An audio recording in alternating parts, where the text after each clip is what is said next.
Greetings, legendary listeners. Welcome to the Marvelous TV Club, your headquarters for the most insightful and entertaining discussions of the latest episode of Marvel television. And that means it's time to talk about the shocking and surprising fourth episode of Loki, the Nexus Event. There are a lot of podcasts that talk about Marvel TV, but what separates the Marvelous TV Club from the pack is the way we organize our approach. We divide our analysis of each Marvel TV episode into 3 distinct shows, each with their own unique lens. This is to help us focus our discussions and to help you retain information. Ponder Vision drops every single Saturday during Loki. This is where Jesse Taylor and I explore the most captivating conundrums of the episode, teasing out their implications for the MCU and our own reality. We're going to talk about how pruning works, we're going to talk about the ball-bashing interrogation scene, tons of stuff. On Monday, our character cast with Christine Kippens will get inside the minds of our favorite characters. I'm talking Loki, Sylvie, the whole non-traditional relationship between them, B-15's epiphany, Renslayer's heel turn, and of course, Alligator Loki. But as always, we begin our analysis with this show, our Storycast. This is where we break down the latest episode of Marvel TV, not by plot, but by themes, tropes, genres, and archetypes. It's one of the most original TV analysis shows anywhere, and you can only get it here on the Marvelous TV Club. And again, we've got some new stuff on the website, so if you're excited about Loki, you're vibing that logo we've got, grab some merch at marveloustvclub.com. You've also got a chance to leave us maybe like a little 5-star review on Apple if you're interested. That really helps us out a lot. But of course, I am your host, producer, editor, social media maven, and more, Marc Faletti. And as always on Storycast, I'm joined by our 2 story experts. I'm Amanda Marcotte. I'm a politics writer at salon.com, and my variant at the end of the world is Cat Amanda. Cute. And I'm Maeve Adams, professor of English at Manhattan College and director of the Digital Arts and Humanities program. And I haven't thought of my variant at the end of the universe, so if you come up with one for me, feel free to send it my way on Twitter. What do you think mine is, Maeve?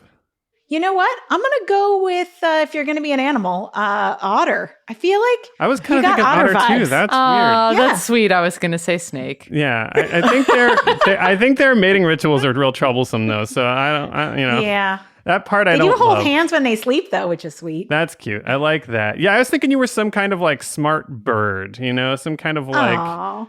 Can I be an owl? I mean, owls are smart birds, so yeah, let's go. I'm a little loud for an owl though. Well, but they make hooting noises. That's kind of what they're known for. Parrots True. are good, yeah.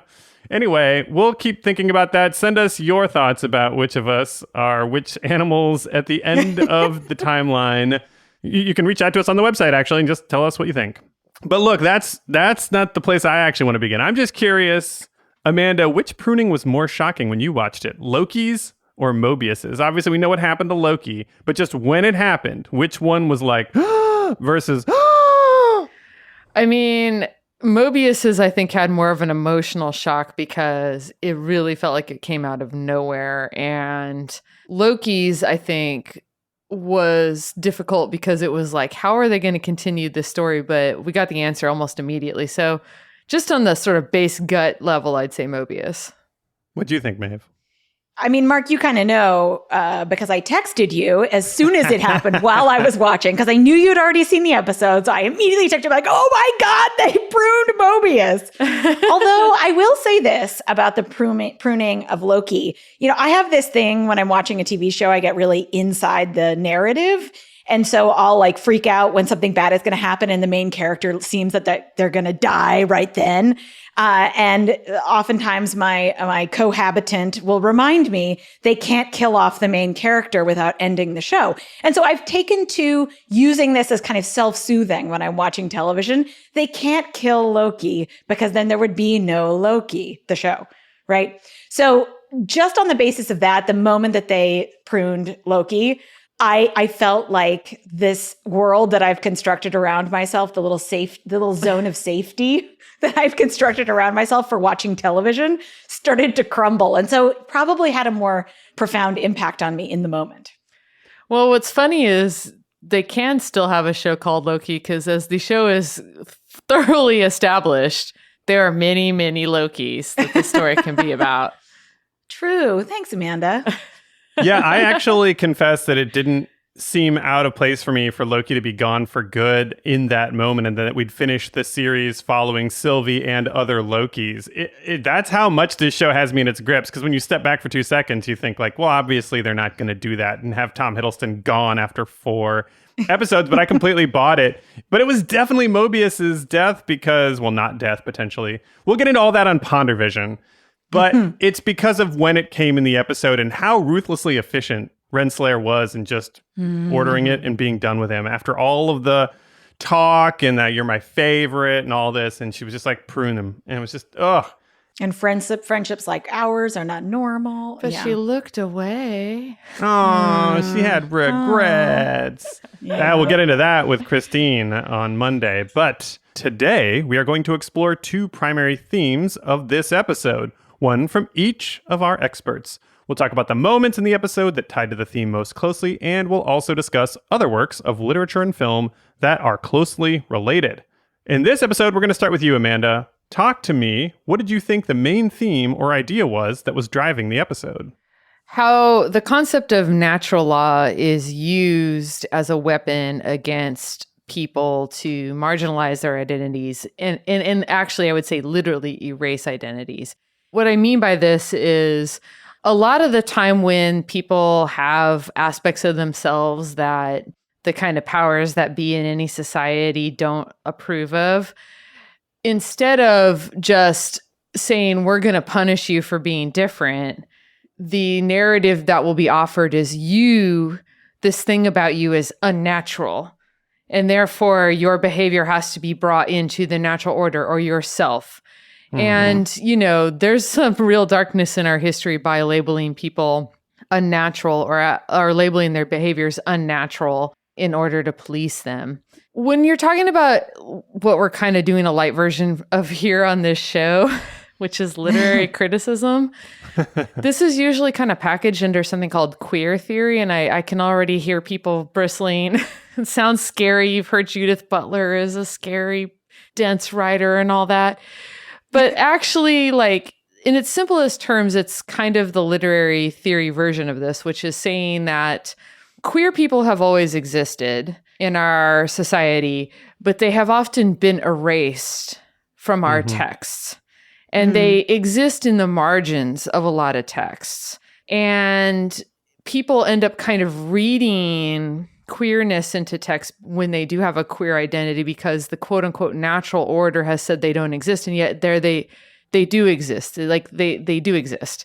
And I think that you can kind of take that kind of argument and extrapolate it beyond just thinking about queer identities to kind of all sorts of ways that people are told that who they are, what they are isn't natural, and how that comes in a conflict with what their actual lived experience is. For instance, straight cis women throughout history have been told that things like ambition or sexual desire are not natural, are not feminine, wanting to wear pants even. And yet it's categorized as crazy sometimes. Yeah, a lot of it is categorized as crazy or unnatural, and you're told that you do not exist. It's a way of policing people in the most profound way. And I really picked up that message from this episode. It was very much resonating with a lot of this kind of not only like history, but like literary theory about the way that oppressive structures erase the identities of people they don't approve of. Yeah. By saying they're unnatural. Now, that's something I think a lot of people would say Marvel can be accused of, right? We've barely ever had any acknowledgement of queerness in any Marvel. We got a nod to Loki being bisexual, but even this show has been held up as one that kind of falls into this trap, right? So what would you say, how can a show that is maybe falling into this problem also be advancing that idea? 2 things. 1, I think that's a very legitimate criticism. 2, I think that because of that, you actually see a very clear example of the kind of history that queer theorists would actually lay out, which is there have been very few queer characters in Marvel, and those that do exist aren't allowed to actually live out their queer identities by, fucking, right, for having example. relationships, You know, anything, you know, even Loki is bisexual on screen, but he's partnered with a woman or basically rendered just kind of like asexual through most of the series. But like in the way he acts, all of his sexuality is off screen. But on the flip side, one of the most interesting things about superhero stories historically is that they have been one of the richest texts for being queer read in this way.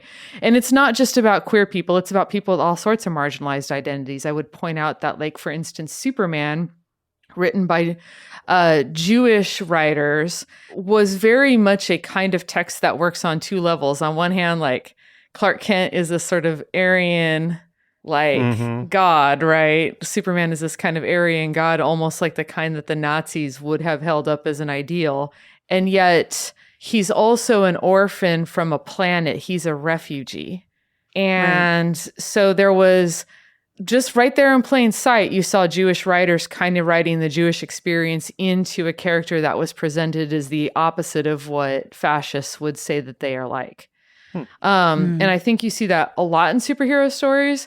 Fantasy stories in general, where the characters have outsider identities that people, and it's not just queer people, it's, you know, strong-willed women, it's nerds, it's anybody that's ever been outcast from society or said that their identity isn't natural, can often see themselves in superhero stories. And when you think about something like the X-Men, it becomes really explicit, like they are outcast from society. Yeah, no genre has to be perfect in their enactment of the encompassing or the inclusion of marginalized identities for us to see individual instances of that inclusion or individual moments in texts as doing some good work in helping us be aware of the way communities get marginalized or the way that we might imagine a more inclusive world. I think we don't have to, you know, essentially dismiss an entire genre just because they don't always succeed at that thing. And I think your examples are good ones.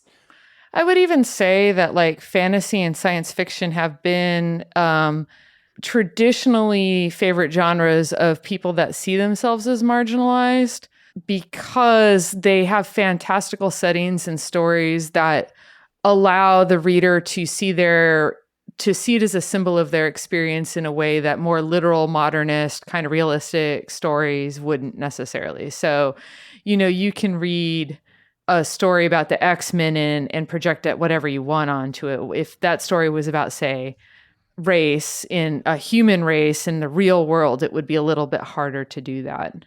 Right, but like people tried to project some stuff onto Bucky and Sam, and Anthony Mackie came out and tried to sort of push back on the idea of like injecting some of that stuff here. So I guess I'm still not sort of satisfied with this idea that like you can have a show making this commentary, but also sort of falling short. I got a strong sense from this episode that the writers of this show may have been commenting on the larger erasure of queerness from the Marvel universe. Because this episode was so on the nose about the fact that Sylvie and Loki's relationship is considered unnatural, that they are considered unnatural, and that they have to be literally erased. And I couldn't help but think that that was a commentary on the way that certain stories have just not existed in the MCU. Hopefully that won't be true in the future. Oh, yeah. I guess, you know, and comic books have always tried to subvert the comics code authority in these subtle ways, kind of thumbing their nose, whether it's at Marvel as an establishment or at these people who regulate the industry that the companies voluntarily submit themselves to. So, okay, I could buy the argument that this show is actually kind of commenting on the limitations they face in their own storytelling from the larger Marvel machine. But I really definitely now want to hear about some of these key scenes or threads that you feel like crystallized this or drove it home. You've talked about a few of the things that they've been called unnatural and stuff, but what was one key scene or thread that crystallized it for you?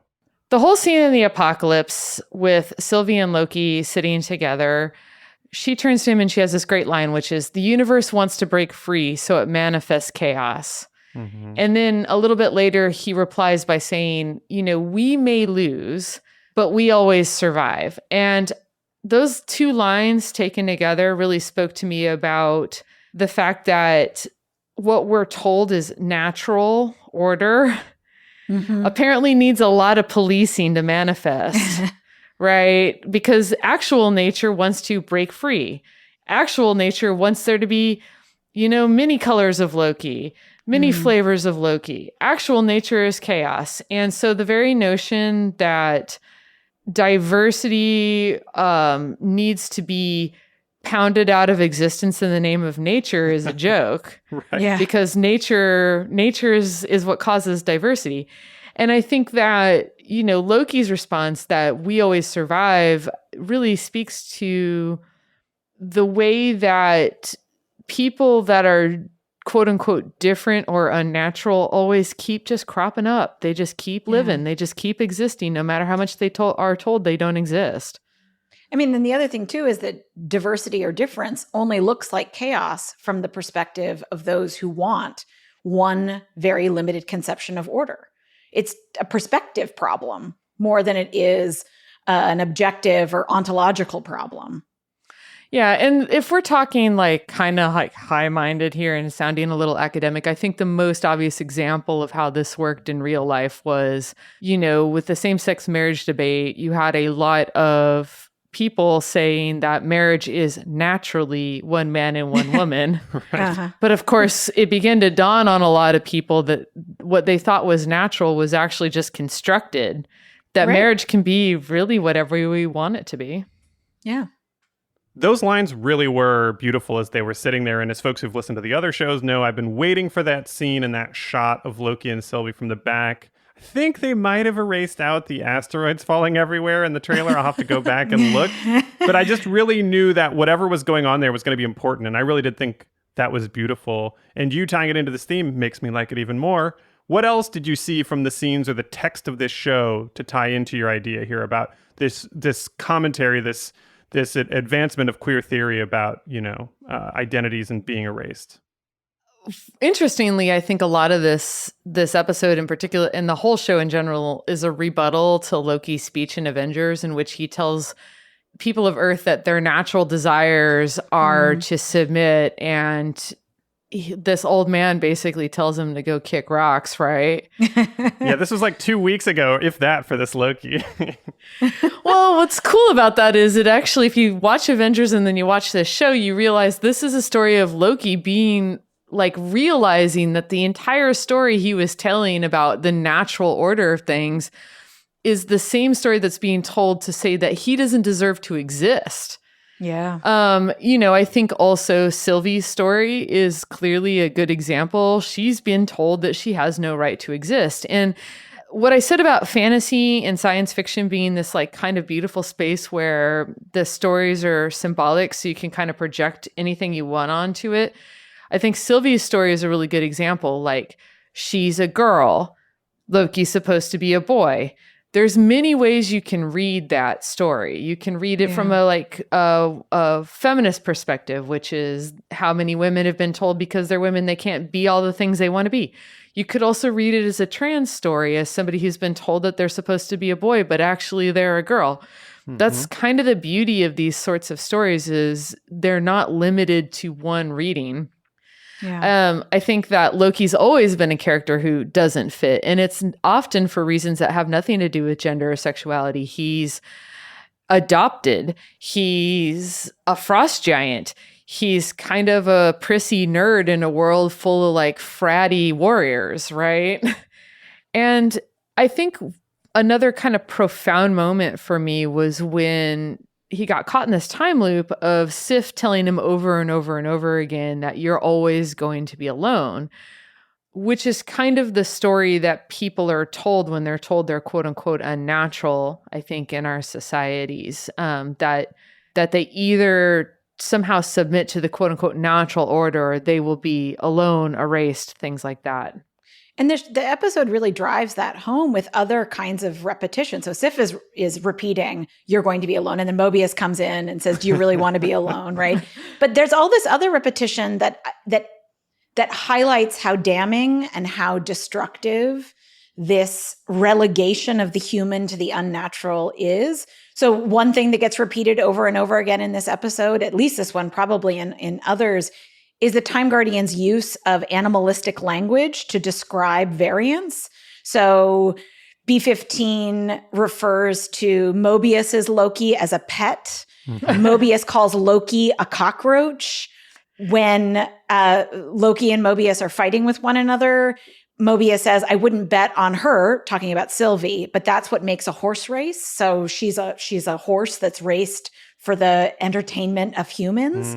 This sort of repetition around the way that they are the way that this process of claiming that they stand outside the natural order is dehumanizing, and not because they deserve it, but because it's a fabrication, right? That this fabricated metaphorical language that converts them from humans into animals. And of course, outside of this and kind of different is that C20 is deemed crazy, literally called crazy, and then pruned because of it, because she no longer fits in, because she refuses to accept this vision of the universe that includes a quote unquote sacred timeline. But she's not crazy. No. And on the animal thing, it reminds me of, there was a really famous moment in the kind of days of the debate over same-sex marriage where Senator John Cornyn of Texas said, if men can marry men, then what next can they marry box turtles? Yeah. And it was the same box thing. Turtles. What the box hell? Turtles. This notion. Wait, what's a box turtle? I think it's a species of turtle. Yeah, there was a real specificity there that makes me wonder, like, if he was telling on himself there, like, he's not into other kinds of turtles, but box turtles. Box turtles. Daddy. Woohoo.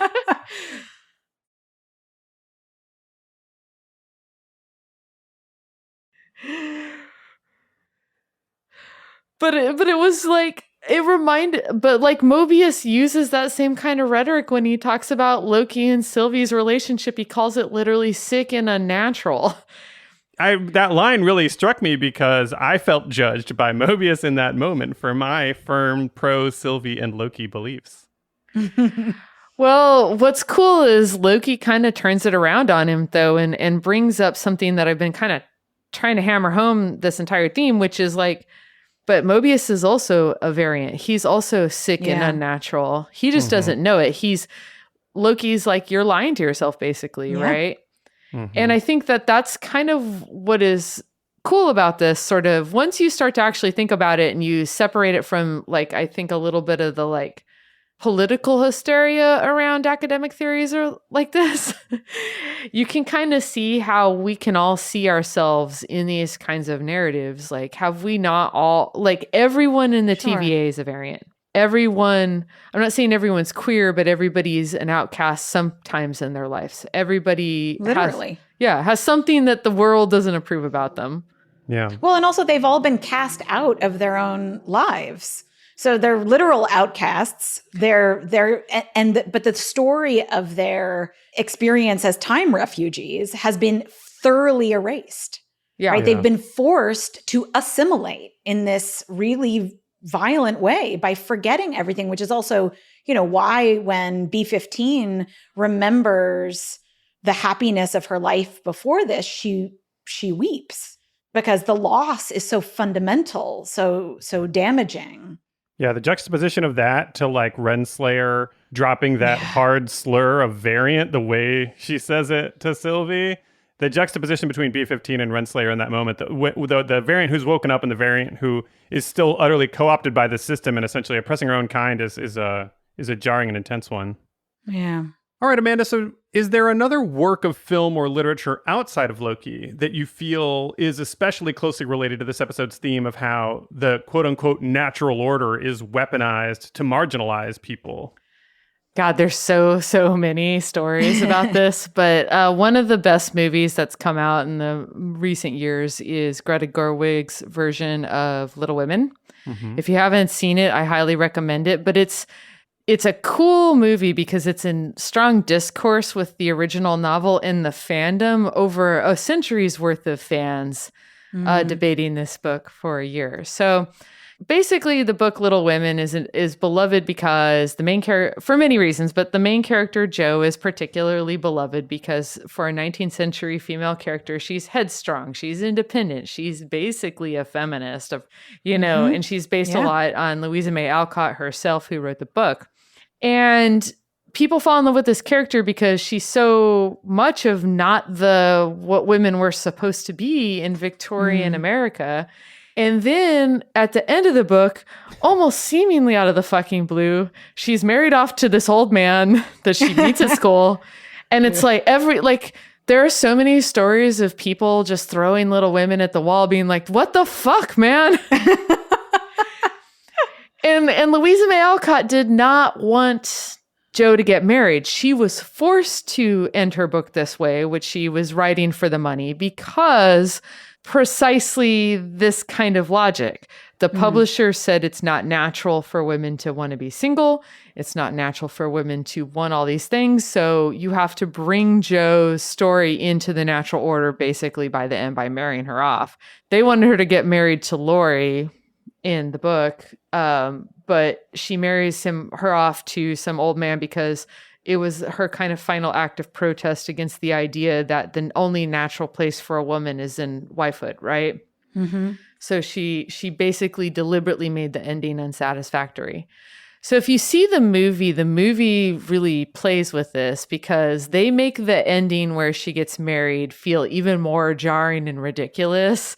And it's kind of played up in this really extremely ridiculous way.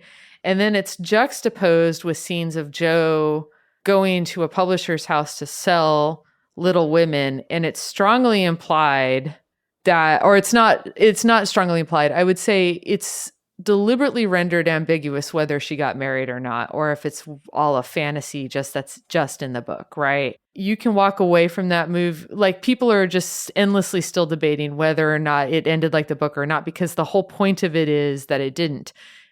I would say that she was commenting on the way that like people's real lives live inside these narratives about what should be and what is natural. Yeah, and the fact that the ending is so out of sync with the rest of the story has been read as an intentional drawing attention to how stupid this is, how silly it is that women don't get to live full and satisfying and meaningful lives according to their own vision of what is self-fulfilling. And actually, this goes back to Mark's question earlier about whether or not we think the writers of this episode are calling attention to a gap in the Marvel narrative. One of the things we talk about in literary criticism is reading against the grain of the text. So the end of Little Women tells us, look, this is satisfying. This is a happy ending. But we smart readers know that this is not a happy ending because it's out of sync with the rest of the text. So the text is calling us to read against the grain of the actual ending of the novel. And perhaps that's what's happening in this episode, is that the writers are asking us to read against the grain of a tradition that has made, for example, something like an outsider expression, a queer expression, a feminist expression, an oppressed expression seem impossible in this universe. By putting it slyly in, we begin to read against the grain of a narrative that presses against that possibility. And I think Little Women is a perfect comparison to this because of the way that it ends. And there is a long and rich history of people writing books or filming movies or TV shows where they are under a censor's rules. And so they write the true story in the margins, as it were. Yeah. And smart readers pick up on it, read against the grain, like you said. And I think a lot of the time, when you see people get mad at a narrative, they feel like they see this true story in there. In the real world, Jo wouldn't get married. Yeah. Why is she getting married in this book? And they can get mad, but not recognize that actually the author is asking them to ask that question. They're winking at them. They're saying, please ask this question. Don't get mad at me. That's where I'm leading you, is to ask these hard questions. Yeah. I think if people really want to kind of think about this on a deeper level, if you've ever seen the documentary, The Celluloid Closet, or if you haven't, go see it now. It's really good. It might be a little outdated now, but like, one of the cool things about it is it's a document of decades of history of people making stories under the Hays Code, making movies under the Hays Code, where they were not allowed, they were forced to erase queer people. They were not allowed to portray them on screen, basically ever. And all the various ways that queer people still started to sneak into stories. Yeah. You had to read between the lines, but you can see them there. Yeah.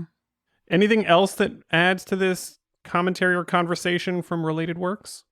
Well, we've been talking a lot about dystopian fiction throughout the Storycast on Loki, and one dystopian novel we haven't talked about is The Handmaid's Tale. Ooh, my fave. Yeah, it's definitely one of the greatest dystopian novels, even if the TV show kind of went off the rails.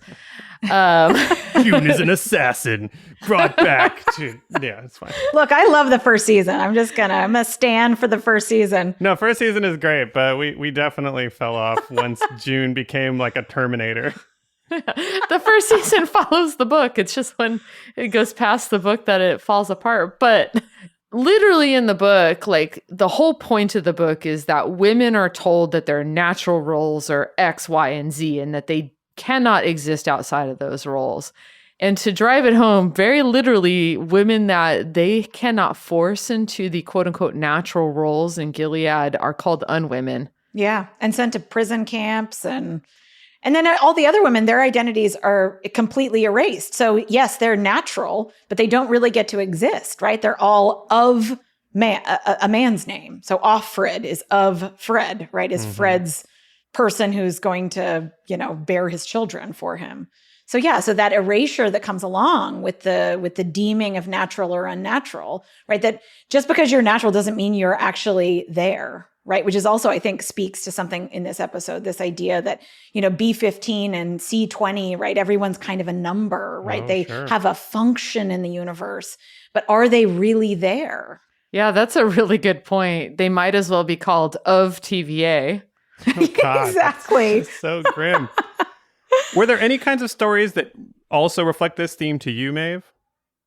Well, it struck me while I was watching and thinking about this that this is something that creation stories do, right? And of course, this is rooted in a creation story, a myth of creation that the TVA created everybody. But creation stories are policing mechanisms for saying who is natural, who is inside, who is outside, who are believers and unbelievers.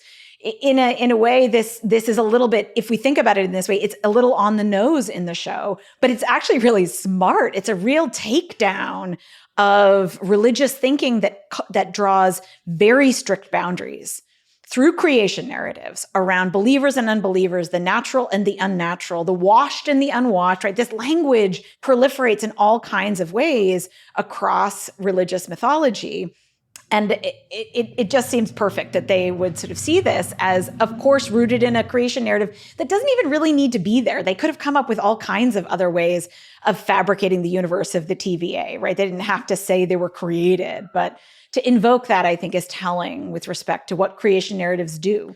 Yeah, I mean, religion is probably the most obvious example of how prescription gets treated as description, right? Yeah. Society wants you to be a certain way, so you're told God made you that way.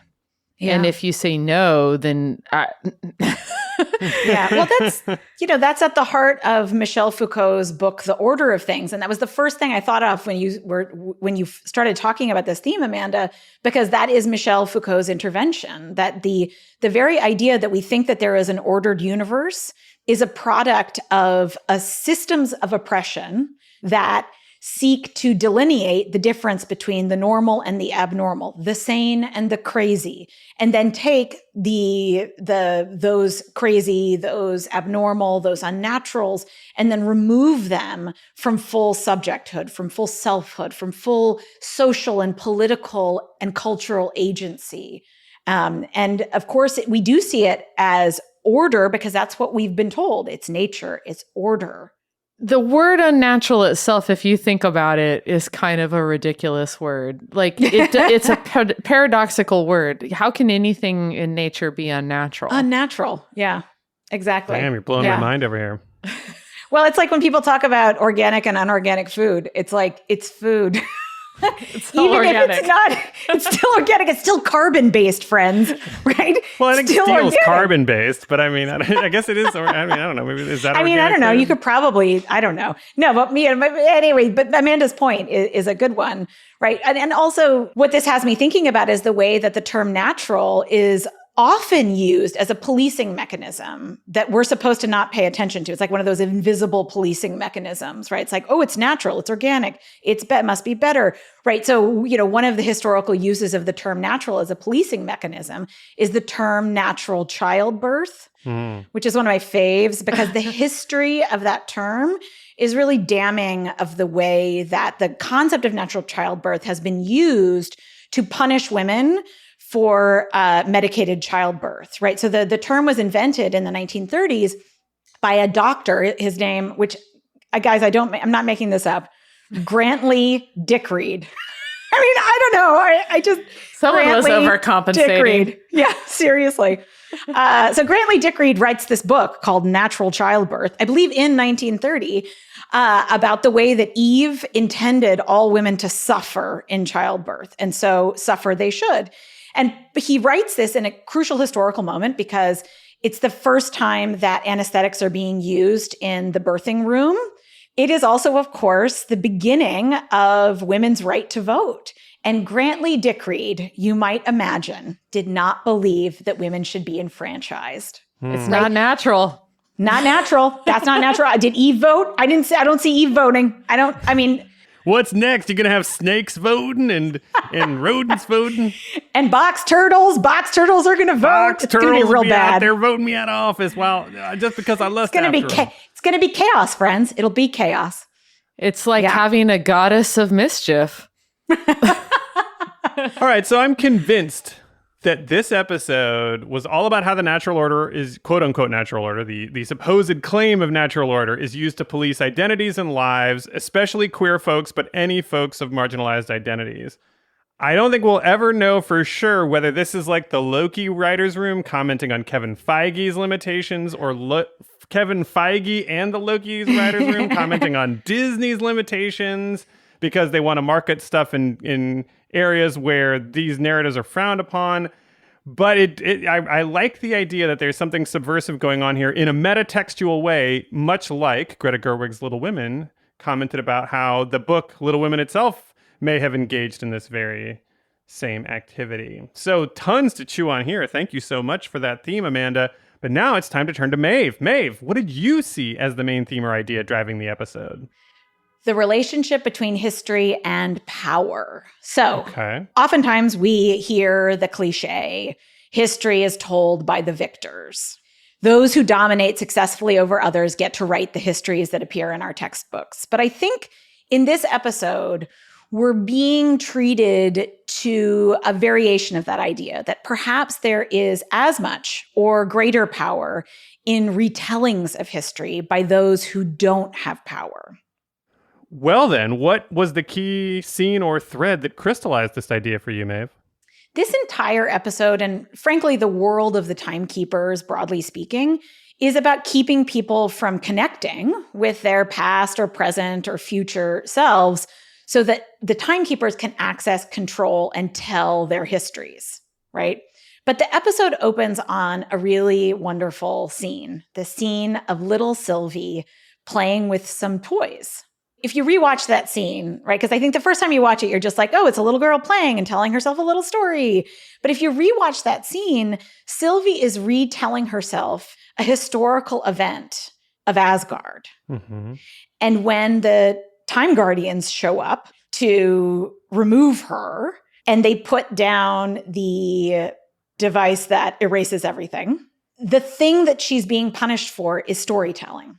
The thing that's being erased from the world is the story this alternative story that she's told, this imaginative, fantastical narrative that she's told herself, which the content of which doesn't matter, because that's the thing with the timekeepers. They don't actually care exactly what happens on the branch that needs to be pruned. It's the fact that it doesn't conform to the history, the official history that they're telling of the universe.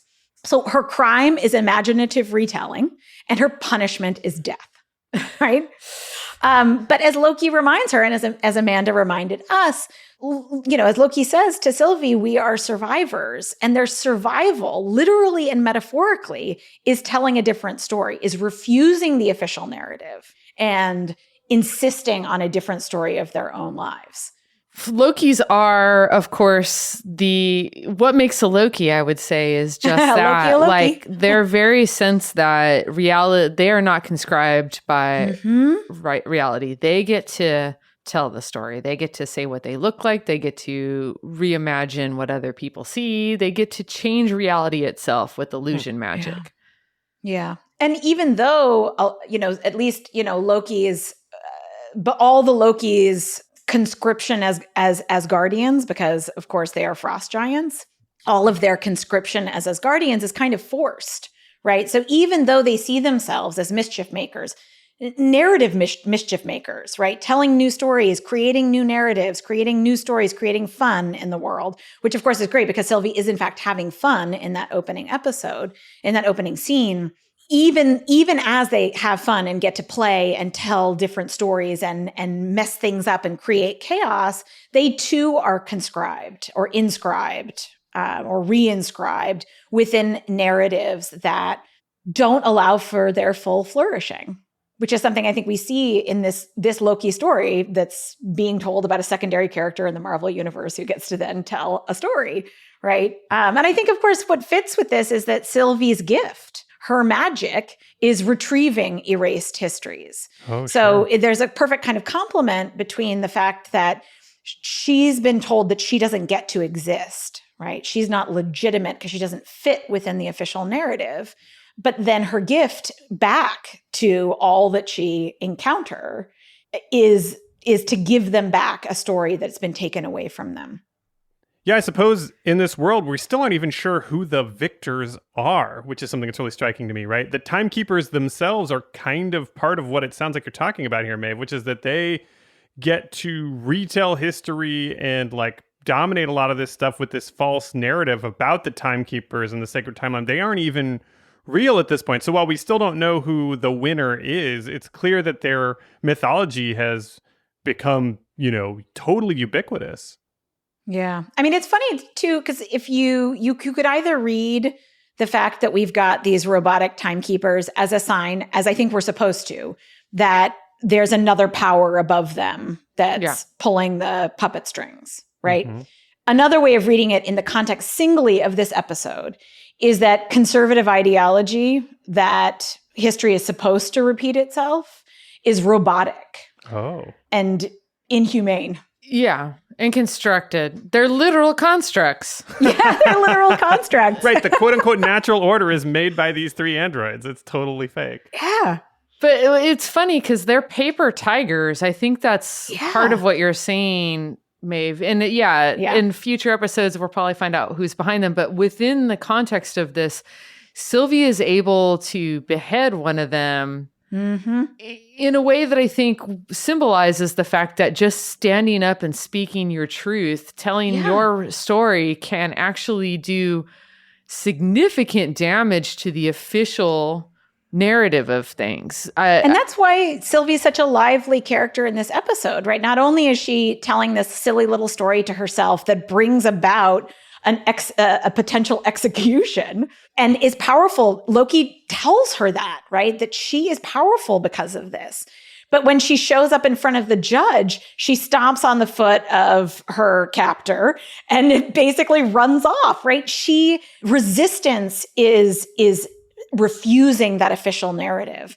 And she's a lively, exciting enactor of that. It's appropriate that she's the one who gets to behead the timekeeper at the end of this episode, because of course she should. She's more than any other character in this show. She understands what resistance is. Resistance is telling your own story, is telling a history that doesn't fit with the dominant narrative of those dominating, right? And I want to be very clear about this because I'm not saying that everybody gets to tell their own history. There are obviously facts in the world, things that actually happen, right? And we have to respect the fact that there are things that happen out in the universe, right? Now, this is a fantastical universe in which a bazillion possible things have happened. But each of these characters has their own story to tell. And what makes them retelling their own story interesting and important is when they are rejecting an oppressive dominant ideology. Well, and the thing is, those dominant histories are often lies. I think that's really kind of what this episode underscores, right? When Sylvie reaches into B-15's head, what does she say to her? I can only access what's actually there. And I think that really underlies this isn't about making shit up. It's about accessing, like you said, hidden histories, the buried histories. Like, so much of our official narratives in American culture, and I think one of the moments, we're in a moment in time where people are openly discussing this and it's contentious as fuck, which is like, so many of our official narratives in American history are lies. The idea that the Civil War was fought over, states' rights instead of slavery. The way that the history of lynching and other terrible things has been disappeared from our history. Yeah. The way that, queer people have been erased from our history. Our history is a lie. So a lot of the time when people are telling these revisionist histories, they are actually speaking a truth that has been concealed. Yeah. And it's important to recognize that history and historical retrieval is oftentimes inconvenient. It is messy. As this episode is trying to enact for us, it is messy and involves conflict. And, if we're thinking about the world that we live in here, we have to get comfortable with discomfort in order to reckon with the things that have been erased in our histories, because power operates to oppress those histories, to erase those histories. There's another aspect of this episode that speaks to the way that the erasures of official histories are themselves connected to violence. When Mobius is in Ravona's office and he says, "Where are you going to put that trophy?" Her whole wall of trophies starts to feel a little bit like a colonial archive. Mm-hmm. Right? Which is something that's been in MCU before in the British Museum in Black Panther. Great. Yes. Right. Yes, exactly. And part of the way that power legitimates itself is by telling a story that is triumphant about that power and then creating an artifactual record of that legitimacy that says, of course, all of these things belong together in my office or in this archive. And the architecture of this place is the architecture of an archive. It's a history that excludes and includes by process, by procedure, that actually requires the erasures of all these histories, all of these stories that are inconvenient to the official narrative. And I can't help but think every time I see some of them bullshit statues of the timekeepers all around the place, that we are probably meant to be thinking about all those stupid Confederate monuments. Yeah. Right? Yeah. No, that's the ones that are outside the window are huge, kind of fascistic, right? Inside, inside the time authority. They're huge and fascistic, which is, I think, metaphorically about how much they dominate. But I think you're exactly right that they're meant to kind of invoke the way that we have historically celebrated this kind of violent enactment and erasure. And even Mobius gets in on this action, right? He is saying how happy he is to Renslayer about doing the work, which is the history told by the victors. But the second he realizes that he had a family of some kind and a life of some kind, that is immediately the story with more power to him. And that's what he tells Renslayer he wants more than anything. It's what gets him killed. Yeah. I mean, it's also what makes that moment between Loki and Sylvie at the end, what they think is the end of the world, so profound and moving. Sylvie says, as we've already talked about, what makes a Loki, the fact that they are always going to lose. And one of the things I think is really beautiful about that moment is that we cut that scene is intercut, right? So we cut back and forth between the Time Authority and them in this apocalyptic wasteland. And we see the branch grow out of the timeline on the computer screen dramatically. And one way to interpret that scene is that the branching off the sacred timeline is because they're falling in love. But another way of reading that is that Loki has told Sylvie a persuasive story that doesn't fit within the Timekeeper's narration of her as something simply bad. He says to her, "You are amazing." And it's this really touching moment of someone who loves another person reminding them that they are not bad, that they are good, that they shouldn't be erased, that they belong. And of course, that's the story. That's the new story. And that's the crime for which they need to be curtailed. That extremely erect timeline that came from the two of them getting very close together. Hey, look, it shot straight up. I'm just saying, I'm not here to judge. I'm into it. So did Loki. Yeah, exactly. Yeah. All right, well, it's time to talk about another work of literature or film that relates to this theme, not just of history being written by the victors, but that the power and the more compelling history is in the retellings by those who don't have that power. Where do we even begin with that? There are lots of works of literature, a lot of recent literature that people will have encountered that dramatize the power of retelling history. But one of the very best is not terribly recent, early 20th century. It's a novel called Wide Sargasso Sea by a novelist named Jean Rhys. It's a retelling, not of exactly of a historical event.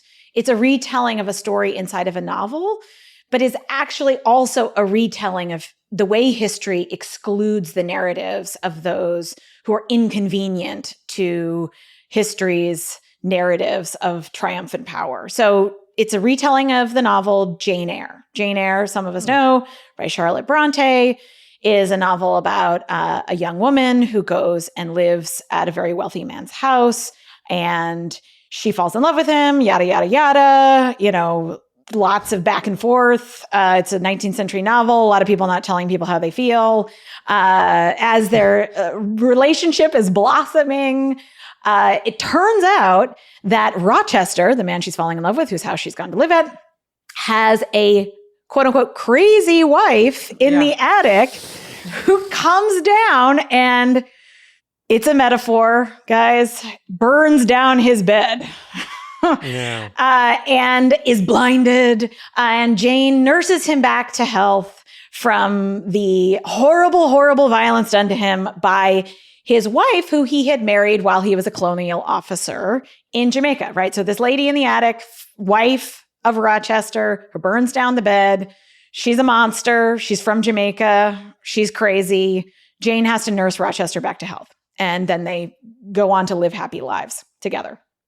So Jean Rhys retells the story of Bertha Mason, who is the woman in the attic, and tells a story of a woman who meets a colonial officer in Jamaica and is essentially driven crazy, and then is kidnapped, essentially from her home, and imprisoned in an attic, right? And then fights back against her imprisonment by trying to burn the house down. So, right, so this is a retelling of a novel, but what's interesting about this particular retelling is that because it's a novel that retells another novel that hides its own colonial history, right? So Jane Eyre doesn't tell us much about the fact that he's got a Creole woman in his attic from Jamaica, right? Doesn't tell us the backstory of that, doesn't tell us any of that to help us understand where this all came from, but just assumes that we're going to be like, oh, okay, right, Creole woman must be crazy, probably bonkers, you know, right? So the novel kind of assumes that we're going to take that stance.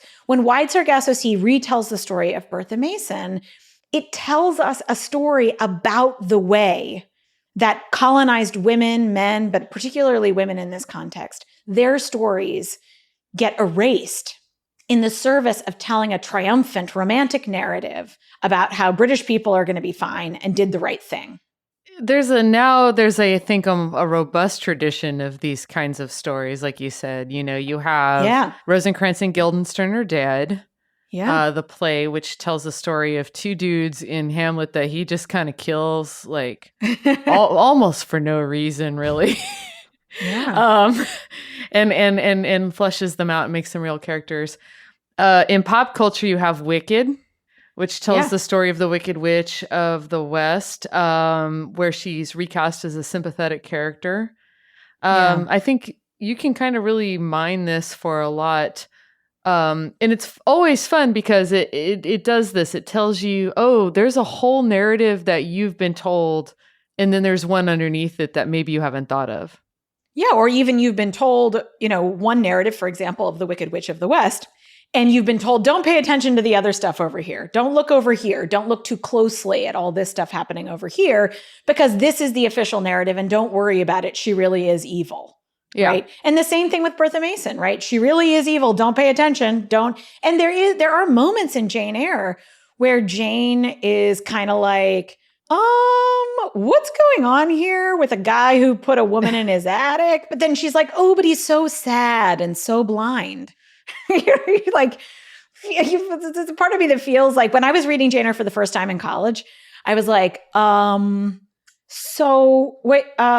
this is very unsatisfying as an ending, but it's not unsatisfying the way that Little Women is unsatisfying, because it doesn't press you to read against the grain of the text in that way. At least, I mean, I'll admit I was a sophomore in college, so I might have been a little sophomoric, as it were, but I'm not, it doesn't do that. So that's why Ward Sargasso Sea is so profound, because it forces a retelling that forces you to think about the power of retelling and all the things that you haven't been told.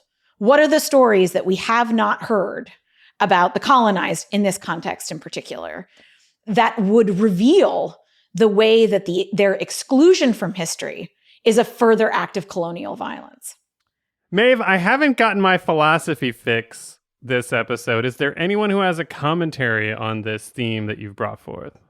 So let's talk about Karl Marx. Let's. I mean, I never shy away from an opportunity to talk about Karl Marx. But Karl Marx has something really important to say on this topic of retelling history. Karl Marx writes a little, by which I mean long, essay called The 18th Brumaire of Louis Bonaparte. And this is one of the most important texts that Marx writes, probably in some ways more important than Capital, although, someone's going to pillory me for saying that. Isaiah Berlin said this was the most important piece of journalism ever written, in which Karl Marx tells us a story about somebody telling a story about somebody telling a story. Okay, so Karl Marx tells us a story about Louis Bonaparte, who is Napoleon's nephew. Napoleon Bonaparte's nephew. Napoleon Bonaparte stages a coup in France, right, in late 18th, early 19th centuries. Sends troops across Europe, if we don't know anything about, the story of the French trying to colonize Europe, right? Okay, and fails, right? Is defeated at Waterloo. Louis Bonaparte comes along, 20-something-ish years later in 1851, and decides that he's going to stage another coup, right? And his argument for doing this, the way he seeks legitimacy, is to retell the story of his uncle. So I just said, right? Napoleon Bonaparte loses at Waterloo. Mm-hmm. A series of republics in France follow that. But there's no kind of consistent history, no consistent political history for France after the French Revolution and the French Republic of Napoleon Bonaparte fails. But Louis Bonaparte says, look, this is what happened. He's not disagreeing with official history. He's just saying, no, this is what happened. My uncle succeeded. He established a victorious imperial France, and I am living up to his name. I am continuing his legacy. And of course, this is a conservative, quote unquote, revolution, because he's trying to turn back time to a vision of France that his uncle had established. So Karl Marx says, okay, this is what happens, right? Louis Bonaparte tells a story to legitimize his coup d'etat that tells a story that didn't happen about Napoleon Bonaparte succeeding because he failed, right? And what Karl Marx says is that history gets retold over and over again. But the thing that we forget about retelling of history is that the first time it is tragedy and the second time it is farce. Because when we retell history, it's always a fabrication. It's a fabrication that is absurd because it includes all of these exclusions, these necessary exclusions to make teleological history seem natural, seem good, seem reasonable.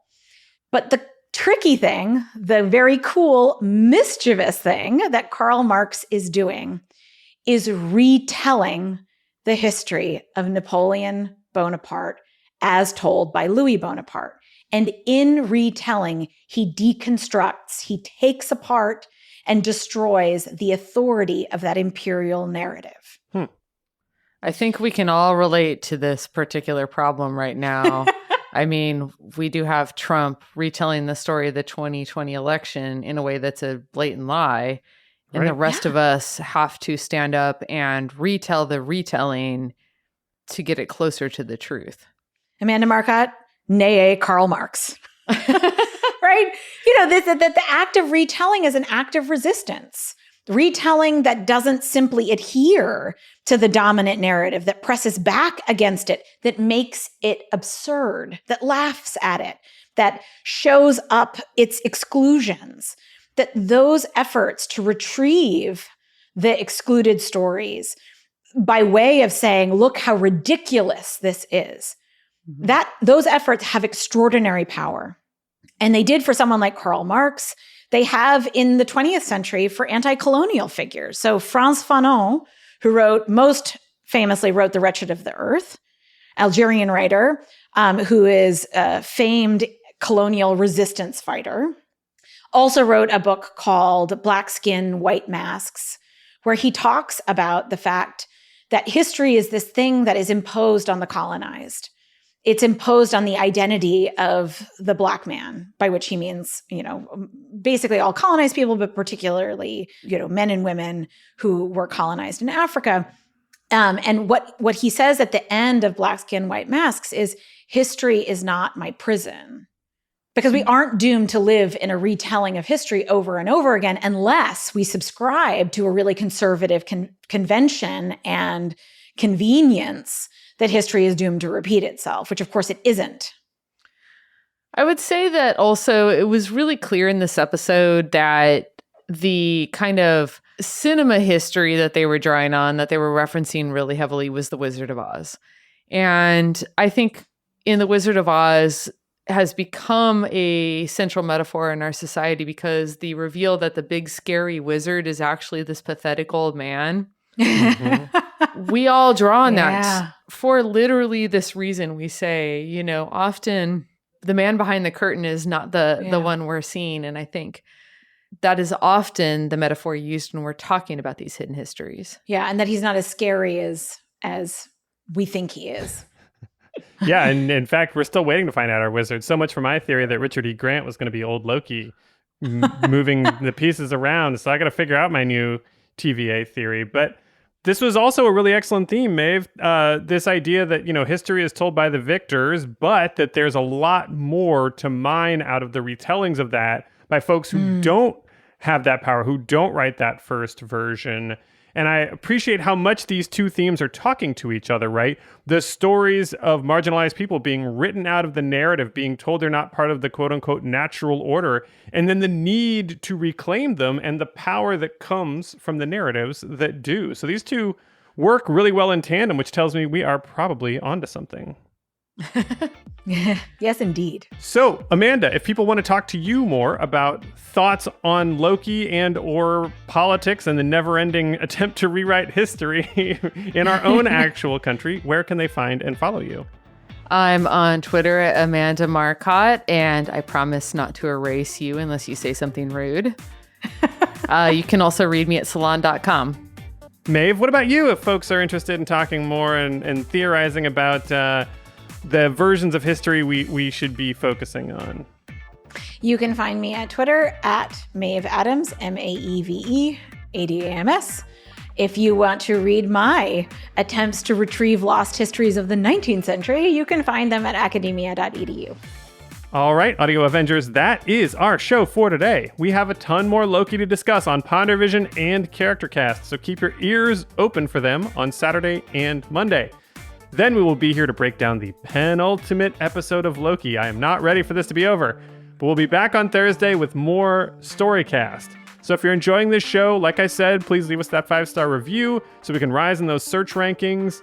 And if you want to talk to me some more, you can find me on the Marvelous TV Club Facebook page, on the Marvelous TV Club Twitter page, on the Marvelous TV Club Instagram page, all with the handle Marvelous TV Club. And of course, I'm on Twitter at Marc Faletti. That's Marc with a C, Faletti. All right, team. I guess I'll see you at the end of time with Alligator Loki. And Cat Amanda.